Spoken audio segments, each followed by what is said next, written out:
Welcome into the Commander's Report. I'm your host, Jack Sperry. On tonight's show, I'm going to explain why I think the Washington Commanders should consider signing CJ Gardner-Johnson after he was surprisingly released by the Houston Texans yesterday. Then we'll talk about Terry McLaurin's injury situation and why I think something's up with this that maybe the Commanders aren't disclosing to us right now. And then we'll get into some other Commanders injury updates to finish today's show. Guys like Jaden Daniels, Sam Cosmi, and more. So make sure you guys stick around for those other injury updates. But true or false, let me know down there in the comment section to kick off today's show. The Commanders are a legitimate title threat this season. Type T if you think that statement is true, or type F if you think that statement is false to kick off today's show. So now, we got CJ Gardner-Johnson here, guys, who was released by the Houston Texans pretty surprisingly yesterday, where, he's a new signing for Houston. He was somebody that, that team was really excited about, and apparently there's been some friction between him and the Texans locker room and the coaching staff, and they decided to release him yesterday. The report came out yesterday from Aaron Wilson, who is an insider for the Houston Texans, saying sources Texans released CJ Gardner-Johnson after friction behind the scenes with veteran safety, criticism of teammates, complaints about his role, including wanting to blitz more frequently, and a trade request. And then Aaron elaborated on this, saying that among the issues the Texans experienced behind the scenes with CJ Gardner-Johnson, per sources, he was critical of teammates in the secondary and didn't like his role. It was a locker room issue, and ultimately this just wasn't a good fit for the team and for a talented player. So this was not something football related necessarily. It was that CJ was kind of lashing out against the defense. Of course, that team has gotten off to an 0-3 start, and he ended up requesting a trade, and the team just said, you know what, we'll just let you go and let you go wherever the F you want, right? So Washington, I think, should actually be interested here. And, might be saying at home, but Jack, this is somebody that has had a falling out with not one, not two, but three different football teams right now, the Texans, the Lions, and the Eagles, where there's been major falling outs between CJ and those football clubs. But listen, man, CJ Gardner-Johnson is a very talented football player, and I think would be an excellent fit inside this scheme with Dan Quinn and Joe Witt Jr. He's 27 years old. He's known for being a very hard hitter and a very versatile player, somebody that can play in the slot, somebody that can play deep, somebody that can play in the box, somebody that can play all over the defensive formation. And he ended up winning a Super Bowl with the Eagles last season, and then his other season in Philadelphia, they went to the Super Bowl as well. So it seems like, when he's on football teams here that have a Super Bowl caliber roster, good things seem to happen, and CJ is legitimately a good player. You take a look at his career stats here, guys, some really good stuff, especially last year with the Philadelphia Eagles. 6 interceptions in each of his seasons there with the Birds. So he's kind of a ball hawk as well. Can play in the slot. It can play in the box, can play free safety, can use him as a disguise piece. He's a very versatile weapon for an NFL defense. And with the injury to Will Harris, where he's going to be out for quite a while here, guys, the Commanders obviously have a hole at safety, and I know they brought in Darnell Savage and they have Jeremy Reeves on the roster, but I think CJ Gardner-Johnson is a perfect strong safety for this defense. He's a little bit of a bigger type of guy. He's over 200 pounds. He's a little bit closer to the size of, say, like a Jeremy Chin than maybe Will Harris was, and, he's definitely brings the boom and the presence, something that Will Harris was not bringing to the table through the first few weeks, at least in my opinion. Just look at Tucker Kraft throwing him to the ground in week 2. For reference, there's no way CJ Gardner-Johnson is getting thrown to the ground by a tight end. I can assure you guys that. He is a very physical football player. Sometimes his over-aggressiveness can get him into trouble, sometimes as a run defender. That's probably his biggest weakness as a run defender, but he can cover. He can play deep. He can play in the box. He can play in the slot. You can disguise him. Very smart football player, very competitive football player, and somebody that a lot of teams like to have on their football teams and not on the other sideline. Also, I think CJ would probably love to play against the Philadelphia Eagles twice. They traded him away this offseason. He had a little bit of a falling out with the Birds this offseason, and not only can he play them once as a division rival here with the Washington Commanders, but they haven't played the Eagles yet this season, so he can play them at least twice and maybe even play them 3 times if those two teams end up colliding in the playoffs. So I know for a fact that CJ Gardner-Johnson wants a full-time starting role. I know that the Commanders can offer him that right now.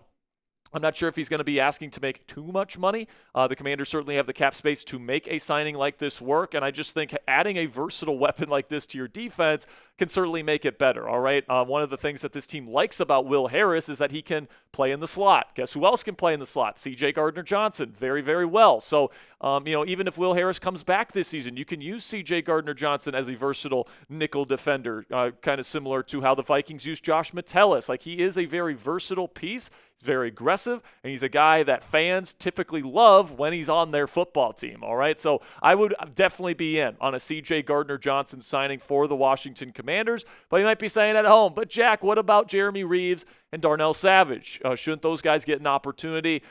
Listen, man, when you're trying to win Super Bowls and there's an opportunity to add a really good player to your football team at a position of need, you go out and make that move. And I know they brought in Darnell Savage. I know Jeremy Reaves has shown some good things at strong safety. And by the way, if they decide to go that route and not bring in CJ Gardner-Johnson, I'm fine with Jeremy Reaves and Darnell Savage, but I'm looking at a big talent here in CJ Gardner-Johnson who might want to prefer and play for the Washington Commanders, a team that blitzes a lot, a team that's very aggressive, a team that, gets to play the Eagles twice a year, and this might be maybe even his preferred destination. So I'm looking at CJ Gardner-Johnson as somebody that I am very interested in if I am the Washington Commanders right now, and I think if he's interested in coming to the Commanders, Adam Peters should get his agent on the phone and at least schedule a visit and see if he's interested in coming to the nation's capital. So what say you guys? Let me know down there in the comment section. Would you sign CJ Gardner-Johnson to replace Will Harris? Type S for sign or P for pass.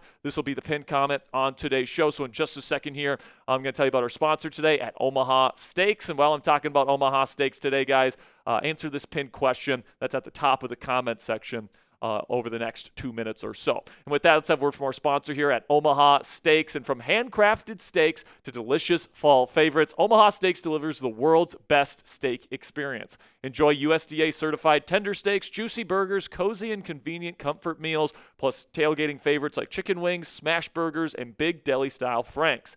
And now, during their Red Hot Sale event, you can get 50% off site-wide at omahasteaks.com. Plus, our listeners get an extra $35 off with promo code NFL Daily at checkout. So not only do you get 50% off because of their Red Hot Sale event, guys, but you also get an additional $35 off when you use our code NFL Daily. So you're getting well over 50% off your entire order when you use our link or when you use our code NFL Daily. Personally, guys, I love to sear up steaks in my pan here at least twice a week, sometimes 3 times a week. Cassie and I love to enjoy some fillets from our friends at Omaha Steaks. I love to throw them in that pan with some olive oil, get some butter in there, some garlic, some thyme, some rosemary, just let that all marinate there, and it's just absolutely fantastic. So get fired up for fall grilling with Omaha Steaks today. Visit omahasteaks.com for 50% off site-wide during their Red Hot Sale event, and for an extra $35 off, use promo code NFL Daily at checkout. That's 50% off at omahasteaks.com and an extra $35 off with promo code NFL Daily at checkout. See site for details. A big thank you to Omaha Steaks for sponsoring today's edition of Steelers Talk. So now moving on to some of the injury updates here, guys, and I think the Terry McLaurin situation is getting pretty weird as it stands right now, where, he's going to go see a specialist that specializes in core injuries, but the Commanders are listing his injury as a quad injury. He missed practice today on Wednesday, and, this entire situation just kind of seems off, all right? The Commanders are being very coy about how serious the injury is, all this different stuff. He's going to see a specialist that doesn't specialize in the area of his body that the team is listing the injury in, looking for second opinions. This just strikes me in the wrong way here, guys, and I think that when we're looking at Sunday and his prospects of playing versus the Atlanta Falcons, if I'm being completely honest with you, man, I think that the chances of Terry playing this Sunday on the road in Georgia are pretty slim at this point. Now, obviously, I don't know the inner details of the situation, but with kind of the information coming out being very unclear and all this different stuff, I would say that Terry probably misses at least 1 week, and hopefully it's nothing to do with his core and his quad. Like, hopefully it's not multiple areas of his body. and hopefully he's able to come back and play like the all-pro that he was last season for this football team, and the Commanders paid him to be heading into this season. But some good news on the injury front for the Washington Commanders here is that it appears Jaden Daniels is well on his way to being able to play versus the Falcons this week. He says he feels great. He says that he doesn't feel any discomfort, and he actually got the QB presser this week. Last week it was Marcus Mariota that did the meetings with the production team. He got the press conferences during the week at practice, and this week Jaden Daniels is taking those duties, which kind of indicate that, the Commanders sort of feel like he's going to be ready to go. Now, Dan Quinn is taking it day by day, as he should. They should play this relatively safe because Marcus Mariota, as we've seen throughout his Commanders career, is one of the best backup quarterbacks in the league. But honestly, there's a little piece of me here, guys, that would love to see Marcus Mariota play. If you're listening to any of the radio guys in Atlanta this week, they're all talking about how it would be a doomsday scenario if Marcus Mariota came into their building after Mariota essentially quit on that football team after they benched him, that season that he was in Atlanta.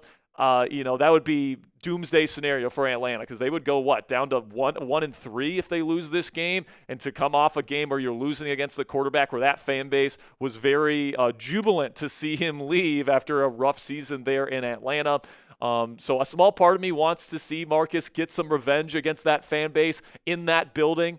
Maybe that happens this week, but it's certainly looking like Daniels feels good and will be ready to go on Sunday. So we'll keep you guys posted on his status as the week goes on. But some more good news here is that Dan Quinn at his press conference today made it sound a lot that Sam Cosmi could be back as soon as next week. He is eligible to come off IR next week, so he can't come off this week, but he said that Cosmi is pushing really hard to get off the IR as soon as possible, and he's really been attacking the rehab after that serious injury that he suffered last year in the playoffs versus the Detroit Lions. So it's great to see that he's making progress and that he's right there and he's almost ready to get back and play some high-level football for this team. And honestly, man, when you get Sam Cosmi, you inject him into this offensive line that looked really good last week against the Raiders. I think we're talking about maybe the best offensive line we've seen here in Washington in a very long time, which should get any Commanders fans excited out there as we move forward into this season. And then when it comes to the kicking situation,